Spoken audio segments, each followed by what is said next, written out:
जय हिंद साथियों, स्वागत है आप सभी का सत्य एक्सीलेंट यूट्यूब चैनल पे। जैसे कि आप स्क्रीन पर ये नोटिफिकेशन देख रहे हैं, ये नोटिफिकेशन जारी किया गया है भारतीय वायु सेना की तरफ से, जिसमें आईटीआई पास छात्र फॉर्म को अप्लाई कर पाएंगे। लेकिन आईटीआई के किन ट्रेडों के लिए यहाँ पर भर्ती निकल के आ रही है और कितने उम्र के छात्र इस फॉर्म को अप्लाई कर पाएंगे, इसकी पूरी जानकारी आपको देने वाले इस वीडियो के माध्यम से। तो वीडियो को आप बिल्कुल कंप्लीट देखिएगा। सबसे पहले मैं आपको बता दूं, ये जो वैकेंसी निकल के आ रही है अप्रेंटिसशिप के तौर पे निकल के आ रही है। तो जितने भी आईटीआई के छात्र फॉर्म को अप्लाई करेंगे, उनको इसमें 1 साल की ट्रेनिंग दी जाएगी। तो नीचे आप आ जाइए, स्क्रॉल करते हुए इसके बारे में पूरी जानकारी आपको देखने को मिल जाती है।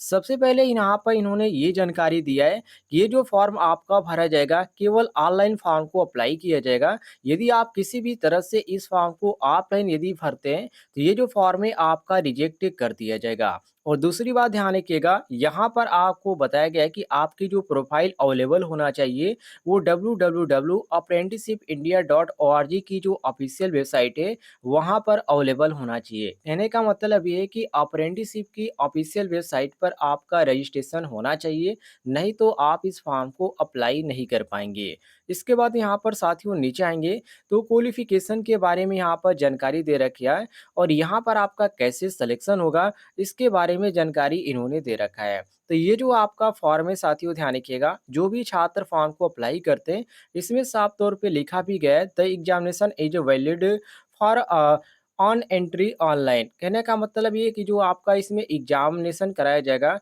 वो आपका यहाँ पर एक एग्जामिनेशन होगा, और इसी के अनुसार आपका जो होगा इसमें सिलेक्शन होगा, मतलब कि एंट्री होगा। और यहाँ पर 4 नंबर पे आप देखिए, इसमें लिखा गया है क्लास 10th मैट्रिकुलेशन पास, आपके पास सर्टिफिकेट होना चाहिए, मतलब कि 10वीं पास आप होने चाहिए।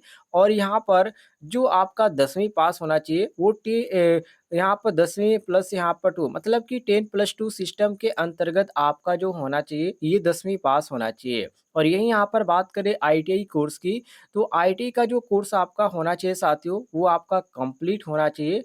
और वो भी यहाँ पर किस ट्रेड से, तो केवल एनसीवीटी वाले फॉर्म को अप्लाई कर पाएंगे। जो छात्र एनसीवीटी से आईटीआई किए हैं, वो लोग फॉर्म को अप्लाई कर पाएंगे। और अप्लाई करते समय यहाँ पर आपको जो फोटो का साइज है, और जो यहाँ पर सिग्नेचर है, उसका जो साइज यहाँ पर रखा गया 50 KB रखा गया है। तो जब आप फॉर्म को अप्लाई करेंगे, उस समय इन सभी चीज़ों को ध्यान रखते हुए आपको फॉर्म को अप्लाई करना पड़ेगा। नीचे आप आ जाइए साथियों, तो यहाँ पर आपको देखने को मिला है इसमें सिलेक्शन की प्रक्रिया। तो जो आपका सिलेक्शन इसमें होने वाला है, रिटेन एग्जाम होगा, ध्यान रखिएगा। रिटेन एग्जाम होगा और उसी बेस पर एक मेरिट तैयार किया जाएगा, और उसमें यदि आपका नाम आता है, तो आपका सिलेक्शन इसमें हो जाएगा। नीचे आप आ जाएंगे साथियों, तो यहाँ पर आपको इसके बारे में अदर जानकारी देखने को मिल जाती है, जो कि यहाँ पर पूरी जानकारी इस नोटिफिकेशन में दिया गया है। थोड़ा सा नोटिफिकेशन यहाँ पर फ्रेश नहीं आपको दिखाई दे रहा होगा, लेकिन फिर भी यहाँ पर सही है, कोई दिक्कत नहीं है। अब यहाँ पर देखिए, एलिजिबिलिटी क्राइटेरिया के बारे में इन्होंने जानकारी दे रखी है। तो जो छात्र इस फॉर्म को अप्लाई कर पाएंगे, वो अप्रेंटिसशिप की ऑफिशियल वेबसाइट पे रजिस्ट्रेशन करना है, ध्यान रखिएगा।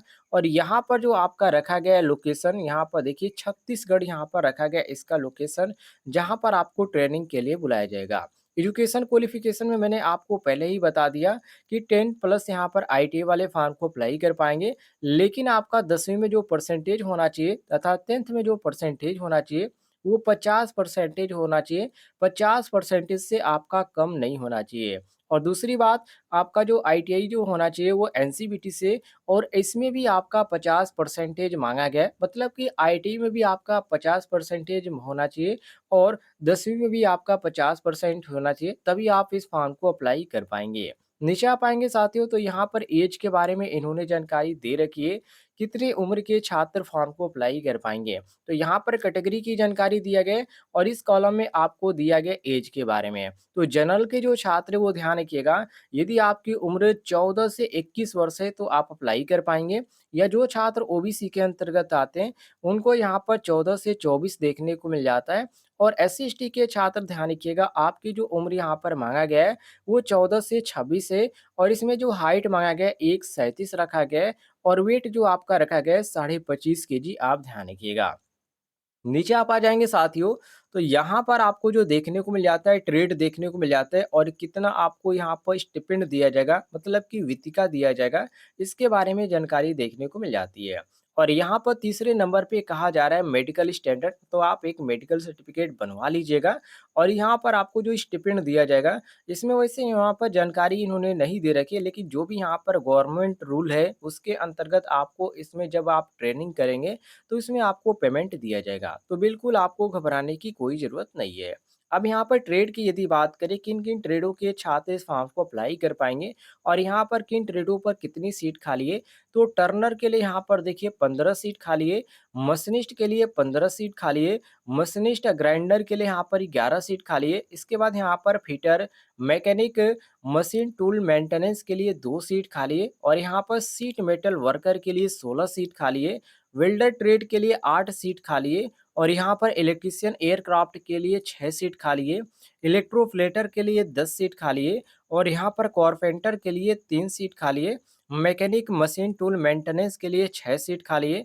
यहाँ पर मैकेनिक मेंटेनेंस जो कि केमिकल प्लांट के अंतर्गत आपको 4 सीट खाली देखने को मिल जाती है। इसी तरह आप यहाँ पर नीचे आएँगे तो आपको यहाँ पर मैकेनिक इंस्ट्रूमेंट एयरक्राफ्ट के अंतर्गत 1 सीट देखने को मिल जाती है और यहाँ पर साथियों फीटर के लिए 2 सीट खाली है और लैब असिस्टेंट केमिकल प्लांट के अंतर्गत आपको 1 सीट खाली देखने को मिल जाती है।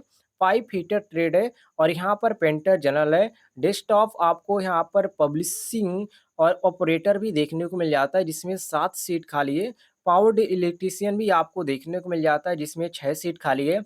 मैकेनिक यहाँ पर आपको देखने को मिल जाता है जिसमें 4 सीट खाली है और यहाँ पर मेडिकल लैबोरेटरी टेक्नीशियन के अंतर्गत भी आपको देखने को मिल जाती है सीट, जिसमें 1 खाली है और यहाँ पर आपको जो देखने को मिल जाता है पावर कटिंग ऑपरेटर के अंतर्गत, जिसमें यहाँ पर 2 सीट खाली देखने को मिल जाते हैं। उसी तरह यहाँ पर और भी बहुत सारे ट्रेड है, जिसमें यदि आपने आईटीआई इन ट्रेडों में से किसी भी ट्रेड में कर रखा है, तो आप इस फॉर्म को अप्लाई कर पाएँगे। अब यहाँ पर बात करते हैं साथियों, फॉर्म भरने की अंतिम तिथि क्या रखी गई है, जिसमें आप अप्लाई कर पाएँगे। तो आप यहाँ पर सीरियल नंबर में और एक्टिविटी में और यहाँ पर डेट में साफ तौर पे देख सकते हैं, जिसमें लिखा गया है कि नंबर 1 पर last date for submission of application का 2 जून 2023 तक ये जो फॉर्म है आपका भरा जाएगा। दूसरी बात, इसमें जो आपका रिटेन एग्ज़ाम होगा, उसका अभी तक इन्होंने जानकारी तो नहीं दे रखा है, लेकिन यहाँ पर साफ तौर पे लिखा गया है, विल बी इनविटेड बाय पोस्ट, जो कि यहाँ पर रजिस्टर्ड ईमेल। कहने का मतलब ये है कि जब आप फॉर्म को अप्लाई करेंगे तो उस समय जो आप यहाँ पर ईमेल आईडी फिल किए होंगे, उसी पर आपको जानकारी दे दिया जाएगा कि इस पे एग्ज़ाम कब होने वाला है। और जो आपका मेरिट लिस्ट निकाला जाएगा, वो भी अभी इन्होंने यहाँ पर डेट कन्फर्म नहीं रखा है और जो आपका कोर्स जो होगा वो जब स्टार्ट किया जाएगा, उसका भी अभी इन्होंने डेट नहीं दे रखा है। तो डेट से आपको बिल्कुल घबराने की कोई ज़रूरत नहीं है। जैसे ही कोई अपडेट आता है, जो भी ईमेल आईडी का प्रयोग आप करते हैं फॉर्म भरते समय, उसी ईमेल आईडी पे आपको पता चल जाएगा। उम्मीद है आपको जानकारी पसंद आई होगी, तो इस वीडियो पर लाइक कीजिएगा और चैनल पे नए होंगे तो चैनल को भी सब्सक्राइब कर लीजिएगा।